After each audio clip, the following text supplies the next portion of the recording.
Hey everyone, Mark Verson here, Chief Development Officer at Lutheran Family Services.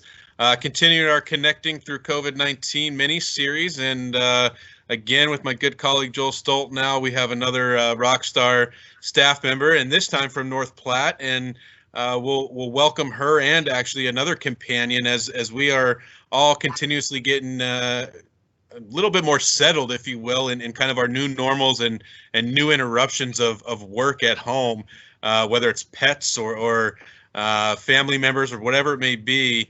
You know, this is an experience for us, and we'll dive a little bit deeper of why that relates to the conversation today. But with that, Joel, I'll turn it over to you and to get us started.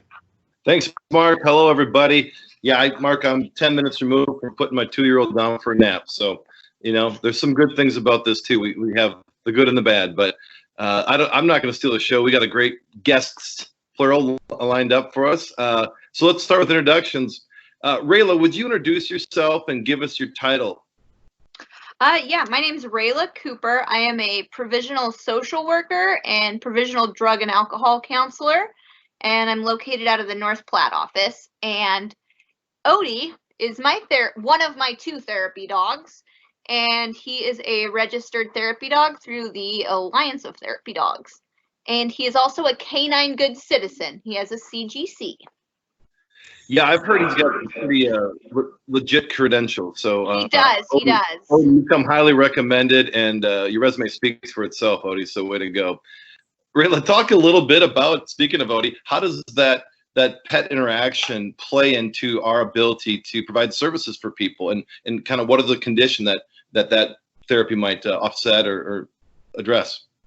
Well, one of the things we have to do is a consent form so they understand all the risks. Odie is an 80-pound Aerdale Terrier, so he's a pretty good sized boy, and just understanding the dynamics of a dog are one thing we have to go over. And it's really good working with kids, because, I mean, you're coming in here, let's tell a stranger all your problems, but then we're sitting here, it's like, oh, there's a dog? Awesome. So then it's a lot easier to get kids engaged, especially, but even adults. Just, it makes it kind of a more relaxing environment. It just makes it a little easier to talk. Yeah, I can tell Mark and I are both a little distracted. We kind of want to hang out with Odie too. So, but yeah, let's dive a little more into your work. Rayla, what is it about this work that you find inspiring? I've heard from your colleagues every time I go out there that you have made such an impact on a lot of people, and you're such an asset to LFS. But share a little bit about why. I am, out of the whole agency, I am the only therapist with a therapy dog. So that's definitely different. We actually had to make up a whole bunch of policies and procedures just for us. Yeah. So, and I'm kind of like the therapy dog guru. So some other therapists that are interested come to me, and my supervisor will be like, okay, well, Rayla's the one you talk to figure out how to get a therapy dog. And so it's something that's becoming a lot more common in today's society. So, I mean, it's pretty neat. And I'm a social worker, so that makes my credentials are different than everybody else in the North Platte office here in the western side. Got it. And I love these interviews. It makes us all feel a little more connected. And even if you have to paint kind of a broad brush of an example, that's fine. But just kind of describe the way a patient might be either feeling or behaving, and then how your therapy methods can alter that or can support them at that time. During our lovely pandemic, or in person? Well, that really isn't either or. It's definitely different right now. When we're in person, it's a lot easier, because, I mean, like, we're sitting on the floor right now. It's a lot funner to sit on the floor than sit in a chair. And, keeping attention of clients is a lot easier when you have something fun to do versus just sitting there and talking. So, I mean, one of my main focuses is with the therapy dog work to create that relaxing environment. And then one thing that we do is kind of like some mindfulness and bringing clients into the moment. Like when we're sitting there talking and explaining what it means to be in the moment and not focusing on all of your problems, everything that, you know, when we get all those million things going in our head. And I use Odie here a lot because, let's see if I can get him over here. Dogs smell. You can always point out a smell with a dog. And being a terrier, he has kind of a rougher fur.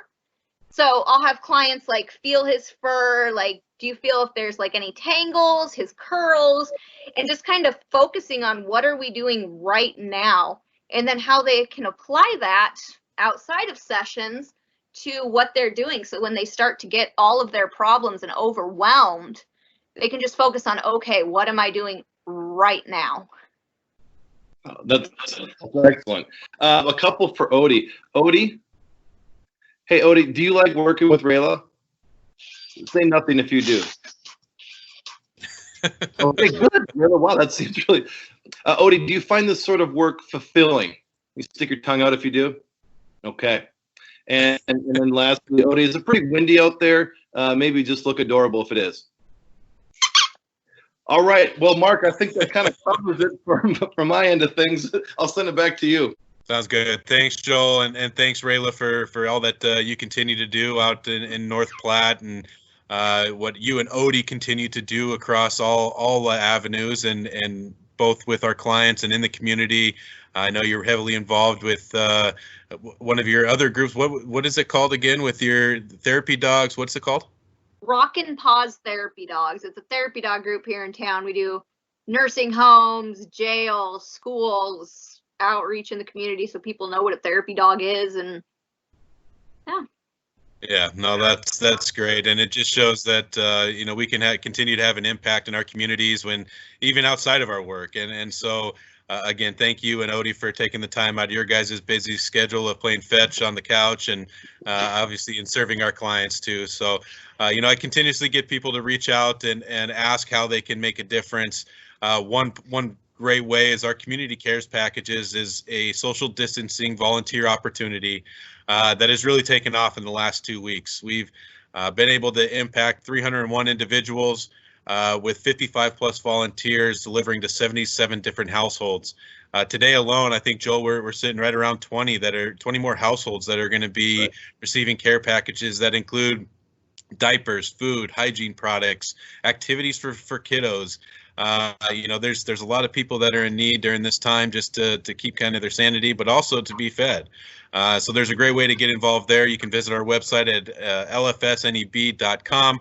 If you were so inclined to make a contribution today, you can help make these care packages continue to be a reality. And so I encourage you to make a gift today. There's another way you can continue to make an impact. And so with that, Rayla, Joel, always a pleasure. Rayla, thank you for jumping on with us today. And for everyone out there, stay safe and healthy, my friends.